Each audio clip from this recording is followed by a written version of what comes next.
உங்க வாழ்க்கையில ஏன் இன்னும் தாமதம்னா, உங்களை மற்றவர்களை காட்டிலும் அதிகமாய் நேசிக்கிறார். மற்றவங்களுக்கு கிடைக்கிறதெல்லாம் சாதாரண பிளெஸிங் தான். உங்களுக்கு கிடைக்கிறது உலகமே பார்த்து பேசக்கூடிய ஒரு ஆசீர்வாதம் வரும். அதனாலதான் இவ்வளவு தாமதம். என்னை விசுவாசிக்கிறவன் மரித்தாலும் பிழைப்பான். அப்ப ஆண்டவரை நம்ம விசுவாசிக்கும் போது மரணத்துக்கு முடிவு, மரணமே வந்தாலும் அதை பிழைக்க செய்கிற தேவனா இருக்கிறார்.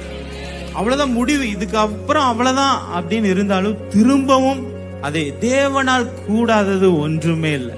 நல்லா புரிஞ்சுக்கோங்க, உங்க வாழ்வுல உங்க சூழ்நிலையில வந்தது அது முடிவல்ல. தானியேலை சிங்க வாயிலிருந்து காப்பாற்றின ஆண்டவர் உங்களையும் விடுவிக்க வல்லவராய் இருக்கிறார். ஏன்னா இன்னும் தேவன் பரிசுத்தாவியர் உங்களோடு கூட தான் இருக்கிறார்.